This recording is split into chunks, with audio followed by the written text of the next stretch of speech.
How do you do, fellow kids? This is my Framus Cobra V2, and I love this amp for the way it sounds. And at the same time, I hate it too, because it's made me more miserable than any other piece of gear I've ever owned. In this video, I want to show you how the amp sounds and tell you everything I've learned about the amp through the odyssey it's put me through. So buckle your butts, everybody, this is going to be a long one.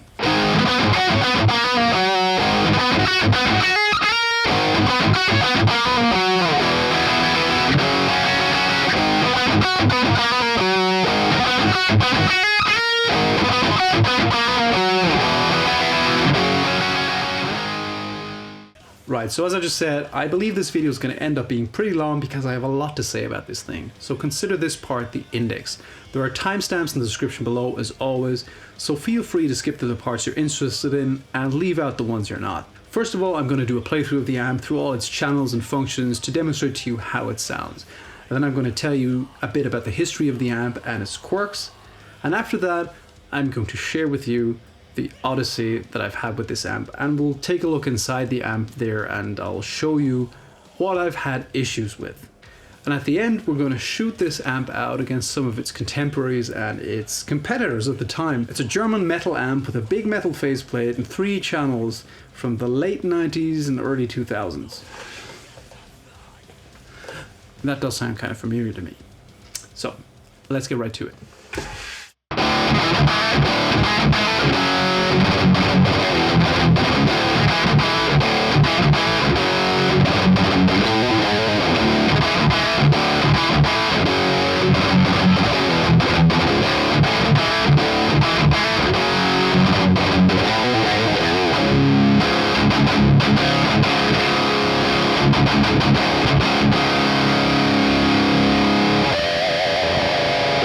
Alright, that's how the Framus Cobra can sound on the lead channel with a boost in front, but I'm getting ahead of myself a bit. Let's talk about the amp a bit first before we get into more tones.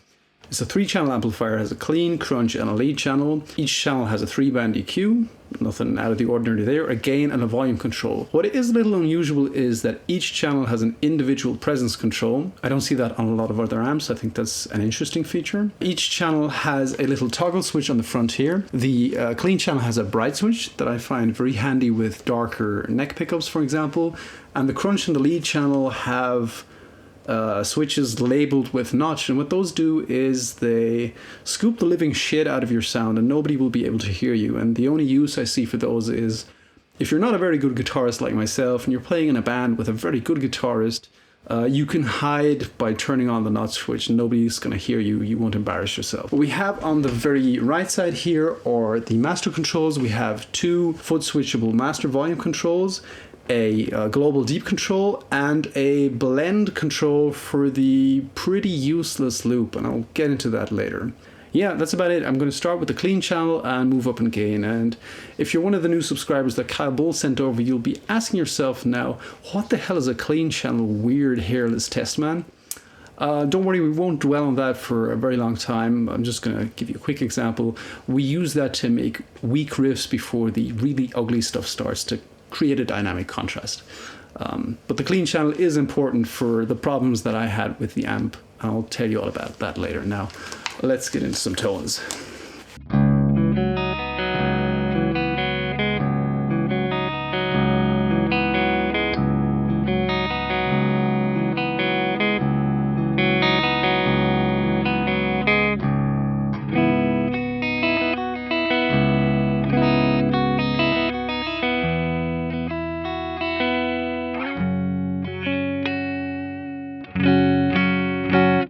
Very nice cleans. Let's add the bright switch.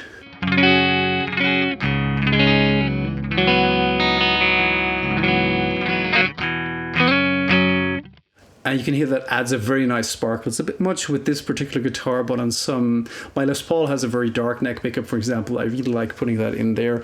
Let's take it back out again and dial up the gain completely. One thing with the Cobra is it has these weird dome knobs with these little indentations there to indicate the position. You probably won't be able to see anything on the footage, unfortunately, but the gain now is at about 10 o'clock, and I'm going to crank it. I need to reduce the volume a bit.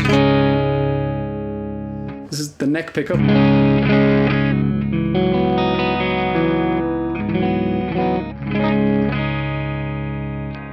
Bridge. And it starts to distort a bit, but not an awful lot. It's a very clean channel.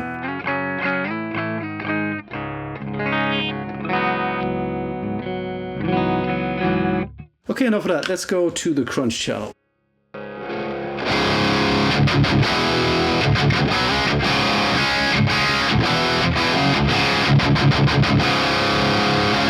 That's how it sounds on my preferred setting, which is about 1 o'clock on the gain. Let's dial that all the way down to maybe 9 o'clock.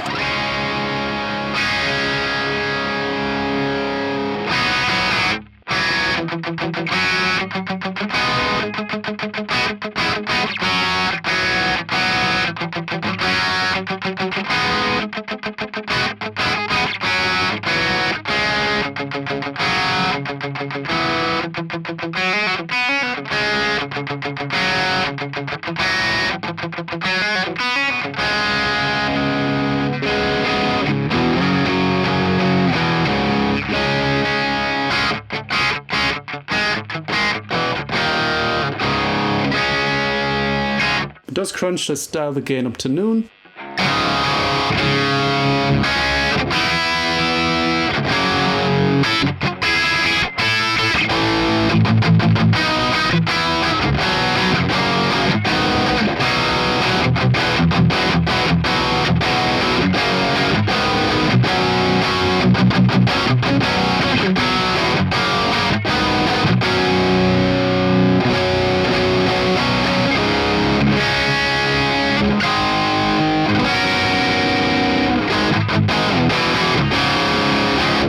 It's about the end of crunch. If we dial the gain up even more, let's say between 1 and 2, it gets a lot more gainy.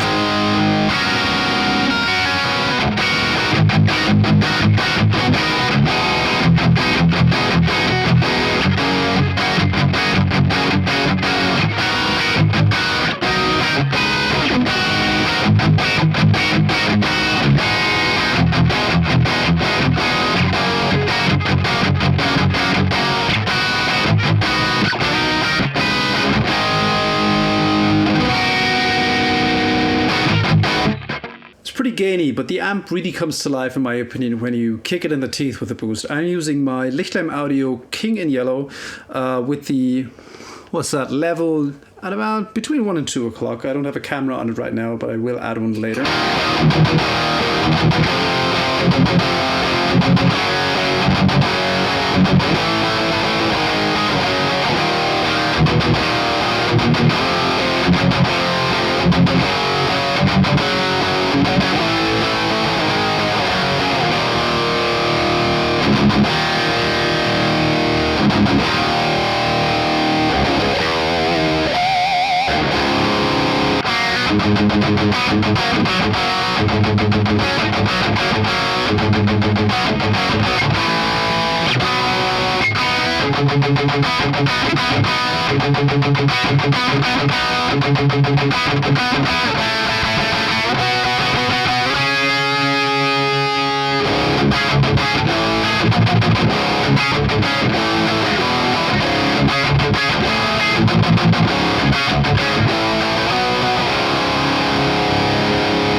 Let me show you what the notch switch does.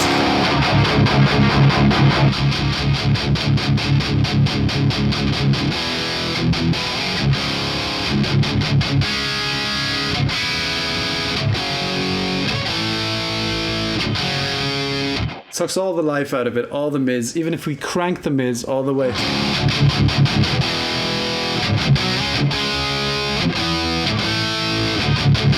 Still too much. One more thing I want to point out about the amp is how effective the EQ is on the crunch and the lead channels.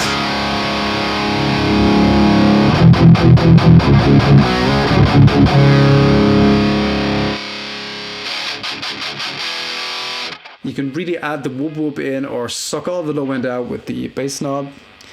I find this a lot more effective than on most other amps I own. All the mids. No mids. Let's add the notch switch to that. Awful.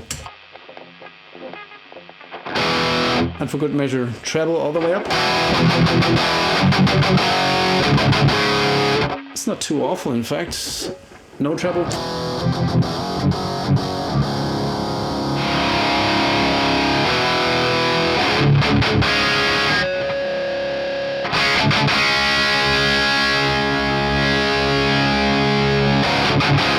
Okay, that's enough messing around. Let's turn off the boost and go onto the lead channel.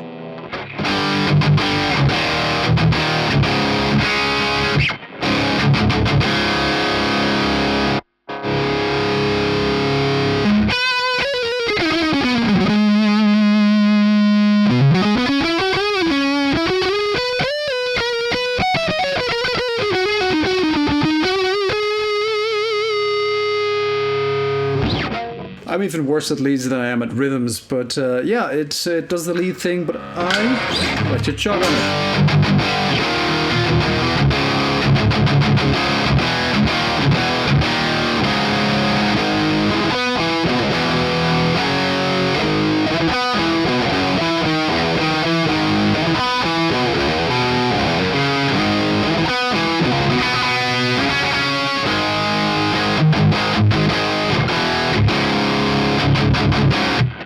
It's got lots of gain and it's got lots of low end, but honestly, I don't like it at all without a boost. I think this channel really needs a boost to come to life.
With the boost in front on the lead channel, I find this amp very inspiring. Every time I turn it on and just riff on it, some new riff comes out by accident.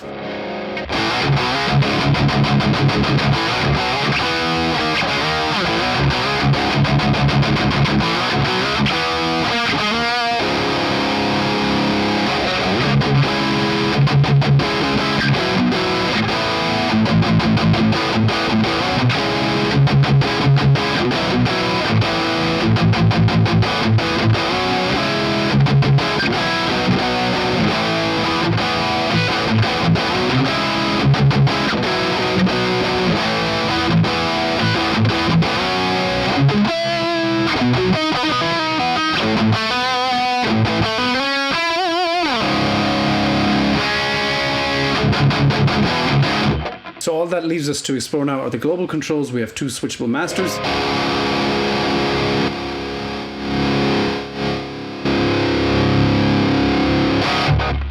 A global deep control.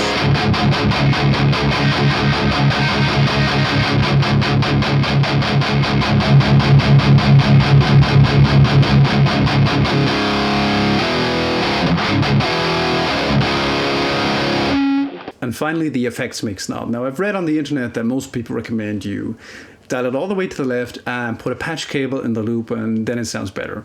I can tell you one thing, that the patch cable doesn't make a difference because the effects loop jacks on the back, they're switching jacks. If there's no cable in there, the send and the return are linked anyway, so the cable in there doesn't make any difference. With regards to sounding different all the way left, I think it does sound a tiny bit different, and I can tell you the reason why in a bit. Let me show you the difference.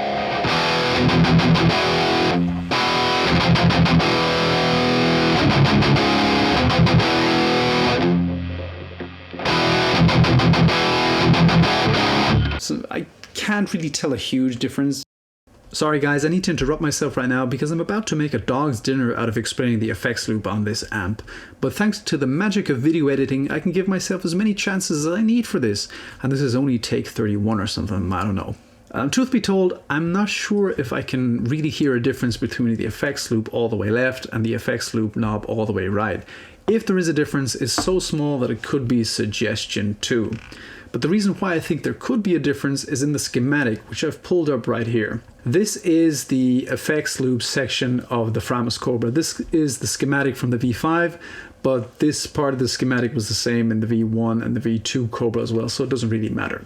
The signal for the effects loop is coming off the cathode of gain stage V4A, and you can see the two lines here for the parallel loop. One line goes to the effects send and return jack, and the other line goes straight to the effects mix board, resistor network, whatever you want to call it here. And the two lines have different capacitors in front of them. One has a 1 microfarad capacitor, and the other one has a 100 nanofarad capacitor there. So the difference is a factor of 10. Not sure how much filtering that's going to do. If it does, I can't tell an awful lot. Anyway, the effects mix network here is 4 100 kilo ohm resistors, and the effects mix potentiometer is a 100 kilo ohm linear potentiometer in between these two rungs here, so in the middle of the resistor network. And what this does, at least according to my understanding, is control the amount of signal that is shunted to ground from either side. And you may have noticed that when I was turning the effects mix knob, the volume fluctuated as well. It increased and then it decreased again. And if you haven't noticed that, I'll play you a short clip right now.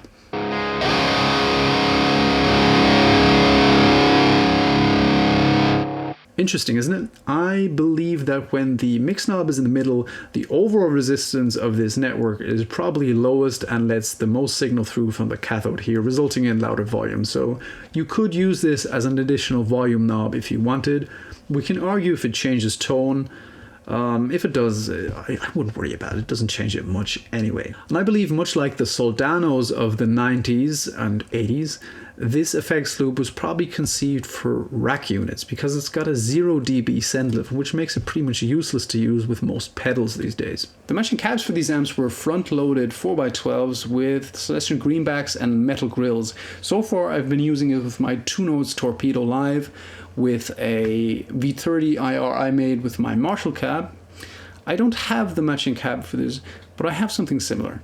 This is my Engl 412 XXL cab, and like the Framus Cobra cabs, it's a front-loaded cab and it has a big metal grille in front. Usually it has anyway. It's off now because I'm switching out a lot of speakers at the moment, as you may know. And I've put a 2003 Greenback in there that I've mic'd up with a Shure SM57 Unidyne 3. The Greenback was, as I probably mentioned already, the stock speaker in the Framus Cobra cabs. I think those were 16 ohms though. This is an 8 ohm speaker, so it's going to sound a little different. It's as close as I can get. Apart from the front-loaded aspect, the Engl cab is much bigger than the Framus Cobra cab, and it weighs about as much as a cruise ship, so yeah, anyway, it's as close as I can get. I know some of you guys don't like the IR load box thing and rather hear real cabs. And to be honest, I haven't really heard this through a proper Greenback myself yet, so we're just going to give it a quick little spin before I move on.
The Framus Cobra started production in the late 90s, around 1999 in Markneukirchen, Germany, next to its sister amp, the Framus Dragon.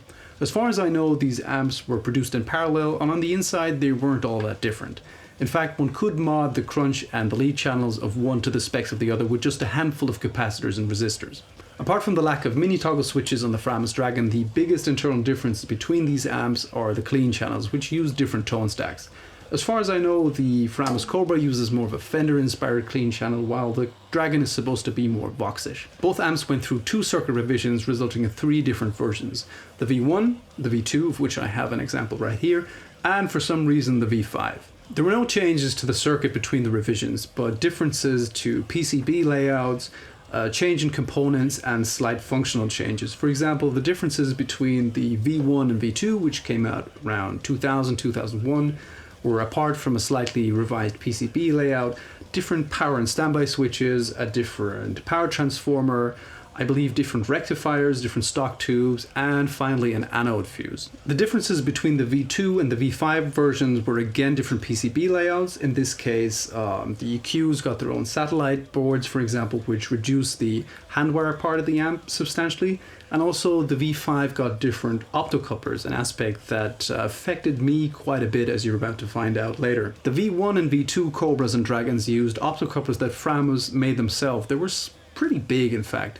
And later in the V5 they switched to optocouplers in the regular IC format, which were H11F3s, I think.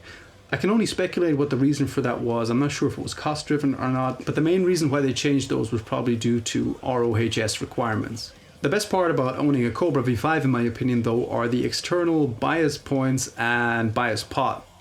And that makes changing out tubes and biasing them a breeze. You're done really quickly. If you want to do that on a V1 or a V2, you have to pull the chassis. And that is, apart from the loop, the biggest design flaw on this amp, because this big metal faceplate looks pretty cool, very gnarly, doesn't it? However, it is a bitch to get out of the chassis. Getting the chassis out would be easier if these corners here didn't actually protrude into this section, because they're in the way. If they weren't there, if they were flush, you could just push the chassis out forward, but that's not the case. And drilling out these rivets and replacing them later either with new rivets or screws seemed like a bigger pain in the ass than the other option of getting this amp out, which is playing internal amp twister. You have to pull it out while pivoting it forwards. It's tricky. I was very nervous the first few times. It took ages, but unfortunately I had to pull this chassis quite often, so I've gotten reasonably good at it.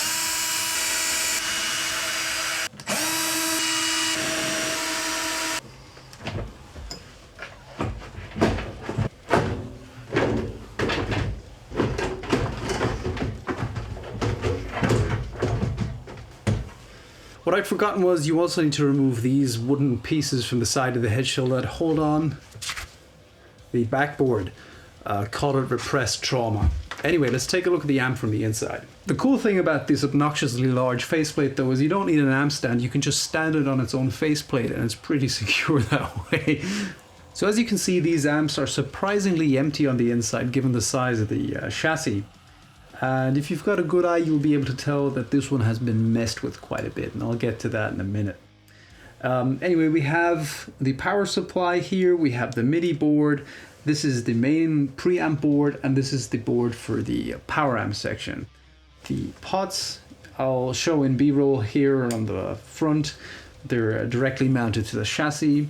Here is the output transformer, here's the power transformer, here are the switches.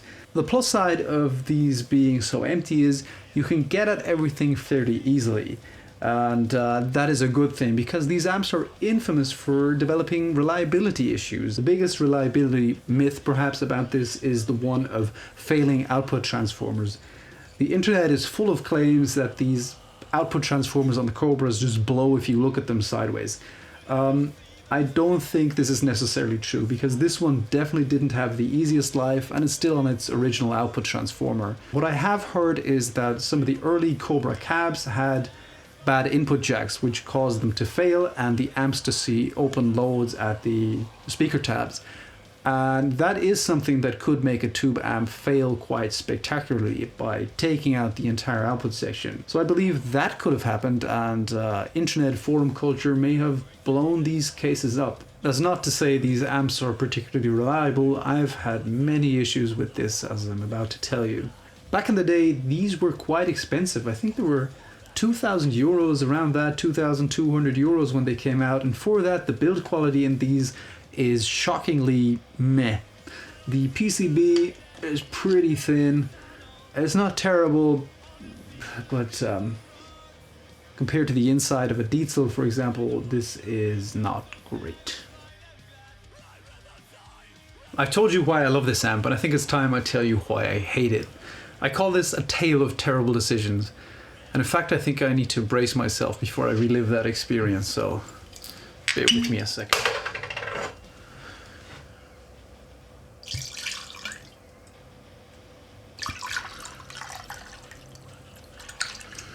If you're not enjoying a drink from a toilet-shaped mug, are you really enjoying it? So one night a few years ago, I was browsing eBay and Reverb and all those platforms for cool shit I could buy that I don't need, as yes, it's probably cheaper than therapy and also more fun. And I stumbled over a listing for a Framus Cobra that looked pretty rough. Like, you've seen how it looks now. It's got stains on the faceplate. It looked worse then. It was dirty. It didn't have a logo. It looked pretty dinged up. So against my better instincts, I did what we guys tend to do then. I lowballed the guy, and he accepted. First terrible decision. A few days go by and the amp arrives well packed at my house. I'm excited but nervous. I unpack it and it looks about as bad as it did on the photos. I hook it up to my 2 Notes Torpedo Live, switch it on, and just play a few chords while I try to dial something on the terribly noisy pots, and everything goes snap, crackle, pop. There's noise everywhere. I play 2 chords and then I get one loud pop and the amp is silent. Everything's still lighting up. The amp is silent. So I think, okay, it probably sat for a while. It said in the listing that it hadn't been played for a while. So I think it's probably the power tubes. I put in a new quad of power tubes, second terrible decision.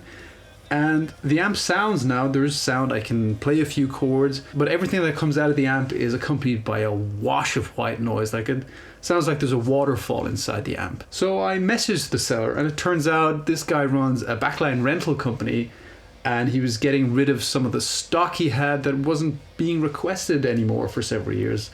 Last, this amp was on tour with some Swedish death metal band he unfortunately couldn't remember. I would have loved to know.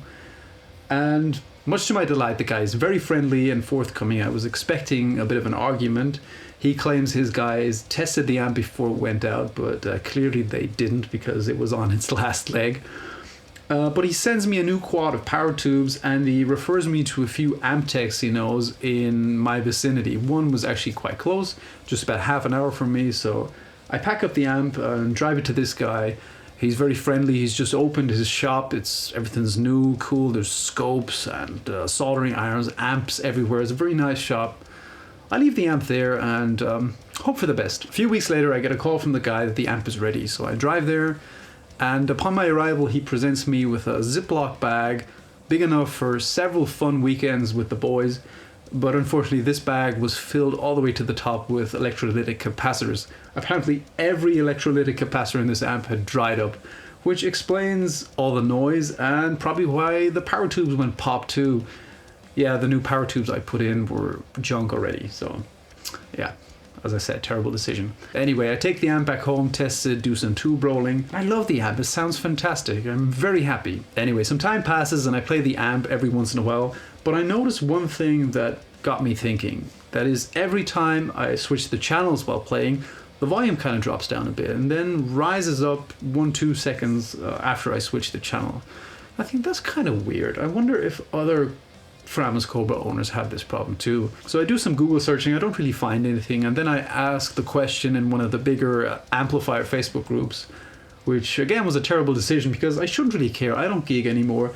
This is a home studio amp. Who gives a shit if the volume drops after you switch the channel just for a second, if it comes back to normal? But yeah, I'm a lunatic and very obsessive apparently. Anyway, I get the answer back that it's not normal. Most other Cobra amp owners don't have this issue. The channel switching is instantaneous without any volume drops. But one guy in particular in that group was very helpful, and apparently he used to work for Framus, and he points me in the direction of the optocouplers. The Framus Cobra uses an array of about 12 optocouplers to switch the channels and the master volumes. And in the simplest terms, an optocoupler is a type of switch, which is on one side there's an LED, and on the other side there's a photosensor. So when the LED is powered, the photosensor reacts and closes the contact on that side. Anyway, this man's explanation makes sense. I'd love to mention his name, but I'm not sure if he'd want to be put on the spot like that. If you're watching, you helped me a lot, and thanks again. So I started looking at the schematic, and yeah, I concur, it's probably the optocouplers. But at that stage, I knew nothing about optocouplers. I'd done some work on amps, but had zero knowledge of optocouplers and what to do. And as I mentioned earlier in the video, the optocouplers in the first Framus Cobras were homemade by Framus, and I couldn't find any specs about them, so I didn't know if I could use the same optocouplers that the V5 Cobras used later. I even reached out to Framus directly to see if they could help me. Unfortunately, they could not. It seems that Framus today is either a different company or the amp building had been outsourced to some other company. At least that's what I got from context. They ultimately couldn't help me, but they were very friendly. So I had to swallow my pride in the bitter pill and reach out to an amp tech. For some reason though, I felt that the great amp tech that had the amp before, that changed out all the electrolytic capacitors, had some kind of conflict of interest because he'd worked on this amp before for me, but on somebody else's dime, which in hindsight doesn't make any sense to me. I don't know why I thought that, but this was another terrible decision. So I reached out to another amp tech I knew who had helped me out in the past by getting parts from Marshall that they wouldn't sell directly to me. I spoke to him on the phone and he agreed with me that it was probably the optocouplers and I should bring the amp to his shop. Now at this point, COVID had shut the world down, so I put the amp in a well-padded box and sent it to him. Some weeks go by and he sends the amp back and charges me a hefty sum for some new optocouplers because apparently he had to try several ones to see if it worked.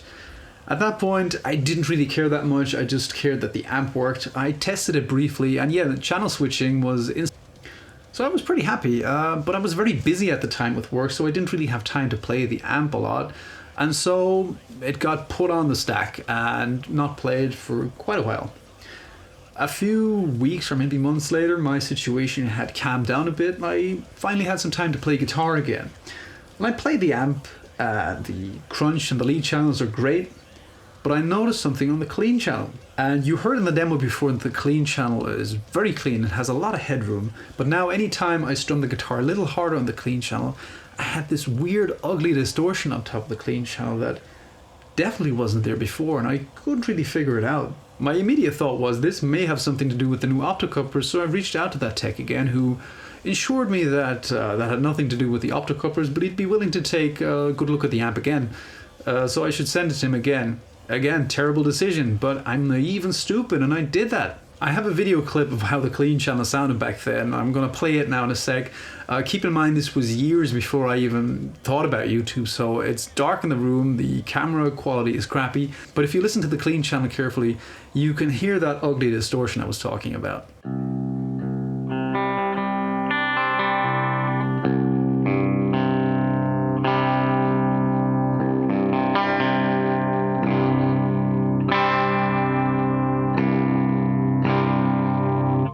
So this dude has the amp again for a few weeks and he changes out, I think, an electrolytic capacitor in V1A or V1B and the hum trim pot here for the preamp and sends the amp back to me.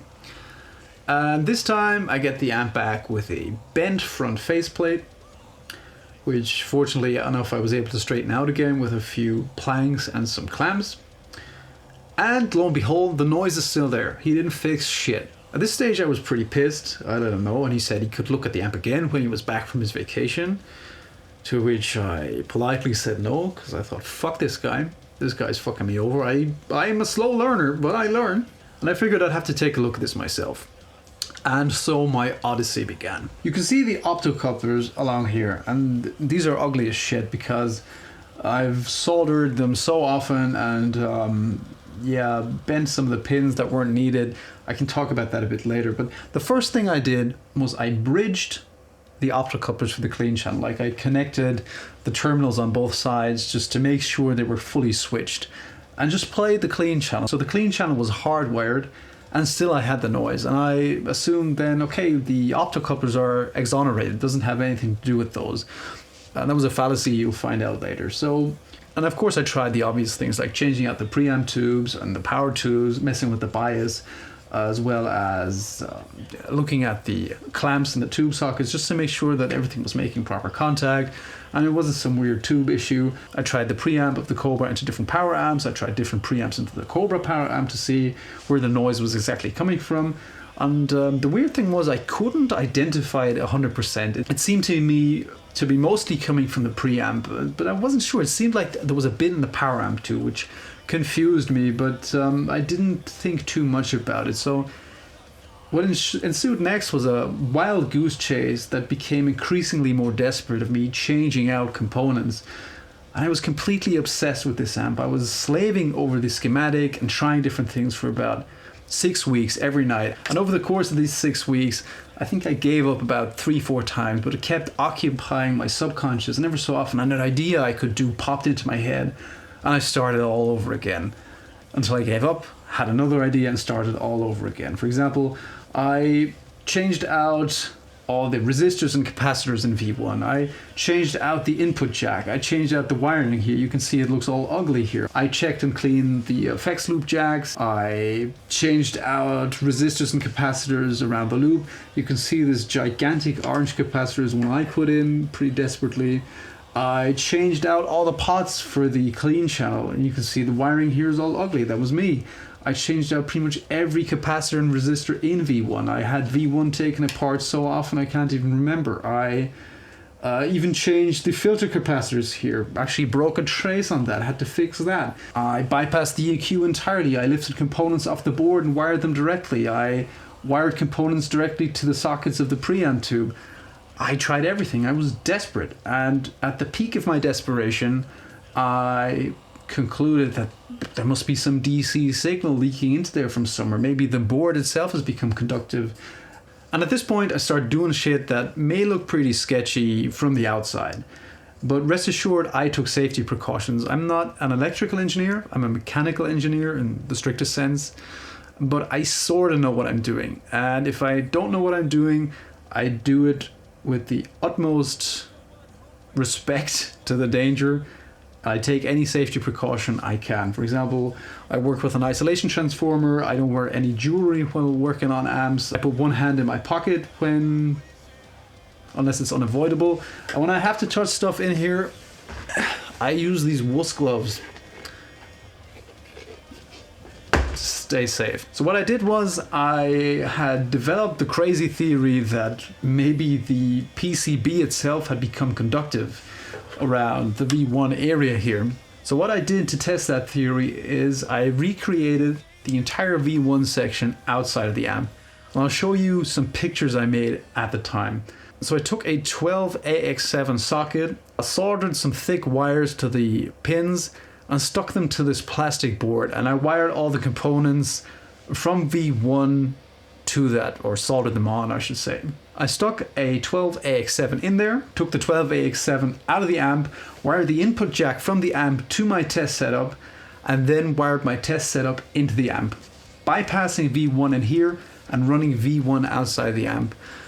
And this might be one of the coolest, smartest, and at the same time stupidest things I ever done. I was terrified turning this on. So I got the fire extinguisher from downstairs, told somebody what I was doing, powered the amp on and ducked for cover.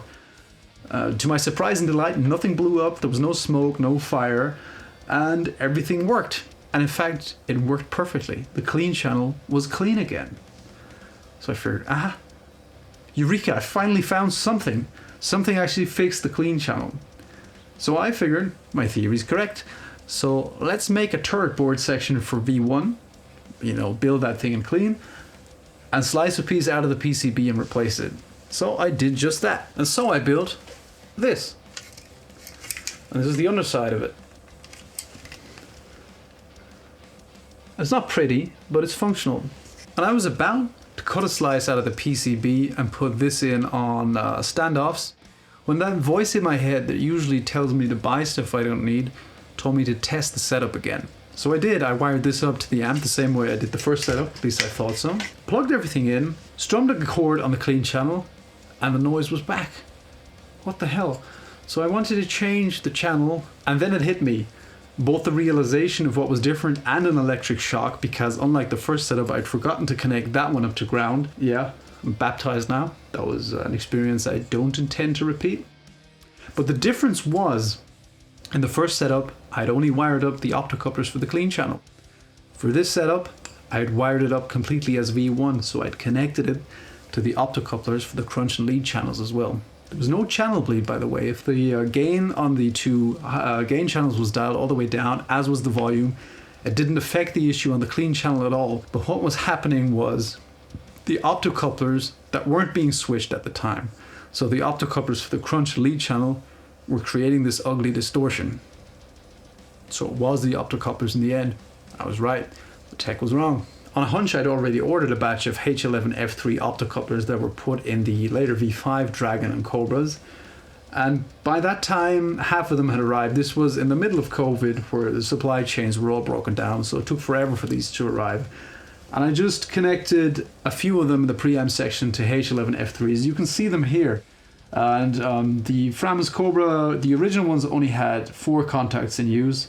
And these have 6 contacts, so I just bent the ones I didn't need out of the way. It doesn't look good, but I'm not selling this piece of shit anytime soon, so it's okay, it works. Anyway, that fixed the issue. And later when I got the others, I replaced those as well, and the noise got even less, and now it sounds the way it's supposed to again. And as a final test of character, I emailed this all to the tech, the entire story, and told him I'd figured it out, and I was delighted. No accusations, nothing. I didn't want my money back, nothing. I just wanted to see how this guy would react. To see if he had any redeeming qualities. He doesn't. He didn't reply. I never heard from him again. Sack of shit. So anyway, I was delighted. My amp was working again. This all looks very ugly still. And I have loads of components wired over the board here. That also looks pretty shitty. And I'm still going to leave it like that because I'm terrified every time I turn this fucking amp on that it will have some other issue. If a system works, don't touch it. This works now, I'm not touching it. In fact, I was terrified of taking the amp out of its head shelf for this video even because because I'm terrified it's not going to work when I put it back in, that I've broken something again. So, yeah, that's my tale of terrible decisions. And that's how stupid and naive I am. So yeah, please don't take advantage of me. So next I'm going to put it back in its head shell, pray it still works, and shoot it out against some cool amps. It's time to put the amp in context and find out if it really sounds good by comparing it to some other great amps. And at the beginning of the video I alluded to another amp that I find quite similar to the Framus Cobra. I don't know if you picked up on it, that was very, very subtle.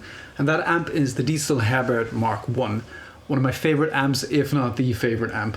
This amp came out a few years later, I believe in 2002. On the outside it's quite similar to the Framus Cobra. It's a German metal amp with a big metal faceplate, 3 channels and a switchable mid-scoop, mid-cut feature. It's called mid-cut on the Diezel Herbert.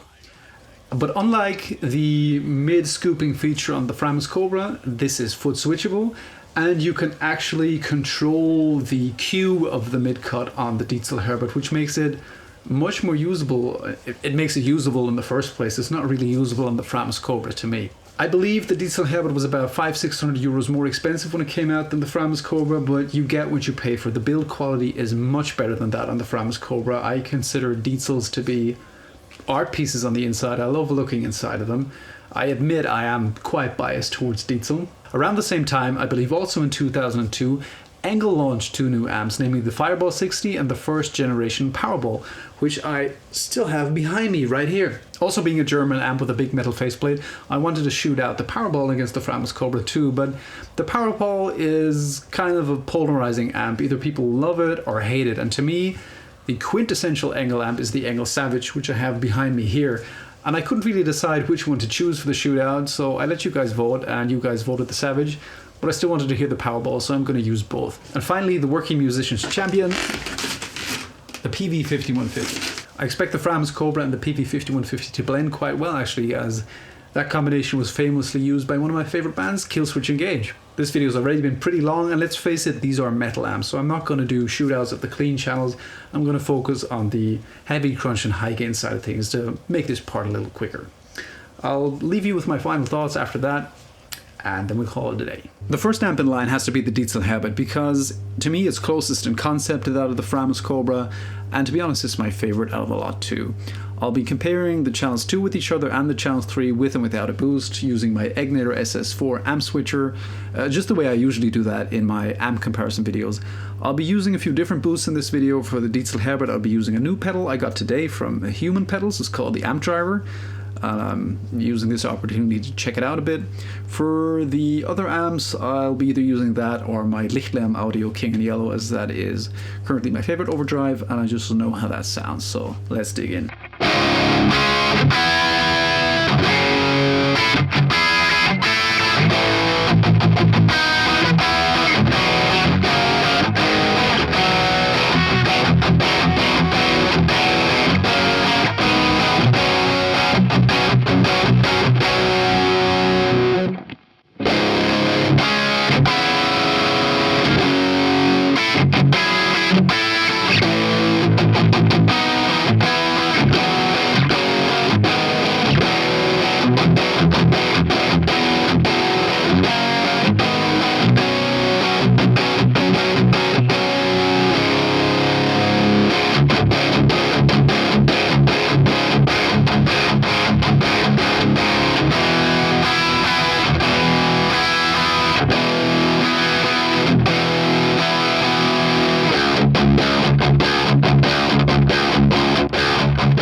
It's at the mid cut to the Diezel.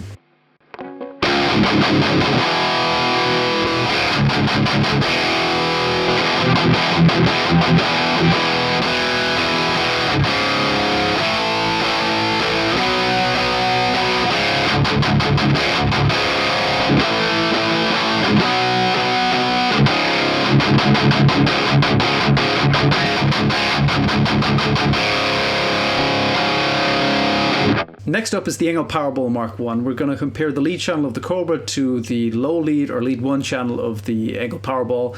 I'm not going to go to lead 2 of the Powerball because that is stupidly overgained. It's stupidly fun as well, but lead 1 is probably the better comparison.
Alright, let's add a boost to that.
Okay, next up is the Engl Savage. We're comparing the lead channels of both amps with each other, with and without a boost.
Boost time!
Okay, I'm going to finish this off with the good old 5550. Again, we're comparing the lead channels with and without a boost.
Well, there's nothing like an amp switcher to pull back the curtains and put things into perspective. It removes all bias, and I'll be the first to admit it, I am biased. For example, I'm not the biggest fan of the Peavey 5150 and 6505 series of amps. At the same time, I really enjoyed it in that shootout just a minute ago. A good Peavey 5150 is hard to beat. Also, I was kind of annoyed how good the Framus Cobra sounded against the Diezel Herbert. I'm biased towards the Herbert, I've said it. They had similar levels of gain, quite similar amps. The Framus Cobra had a bit more bouncy low end, and the Diezel Herbert had these, well, it had the Diezel mids. They're very unique sounding. There's a big wall of squishy mids. With the mid cut enabled, I felt at the time of playing that I could get the amps sounding a little closer. The Engl amps both sounded tightest. They sounded tighter than the Framus Cobra and the Diezel Herbert and even the Peavey 5150. Those are some amps that I find I could get away with without using a boost. The Savage was no surprise. I love that amp. But the big surprise for me in this shootout was the Engl Powerball Mark 1. I thought that amp sounded really good, and it felt great to play too. It's a controversial amp, and I think that's because you really need to dial those with your ears. You can't use your eyes to dial them. Like, I had the mids cranked extremely high, and I'd pulled back more treble than I would on most of these amps, but yeah, it sounded great. Now, where does that leave me with the Framus Cobra?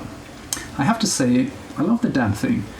And I wonder if that is how Stockholm Syndrome feels like, because it's put me through so much misery. I think the best analogy I can find for that is if you watch the old Top Gear specials or the newer Grand Tour specials with Clarkson, Hammond and May, where they'd drive through some country in absolute shit boxes of cars, and at least one of them would break down all the time. But at the end of the special, they'd be sitting in the cars and doing their finishing monologues and proclaim how they had bonded with the cars and how they had fallen in love with them. And that's kind of how I feel about this amp. Through all the misery it's put me through, I've bonded with it. And yeah, I don't think I could sell it to anybody in good conscience with all the questionable work I've done inside of it. So this one's going to stay with me.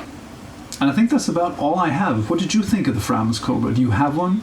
Have you experienced a failed output transformer on a Cobra? please tell me in the comments. Also, what did you think of this format? This format was quite the experiment for me, with a lot of personal stories about the amp, for example. It ended up very long, I'm pretty sure, even though I haven't edited it all the way to here yet. Yeah, just let me know. If you want to see more videos like this, I'd happily deliver. And on that bombshell, it's time to end. See you next time. Bye!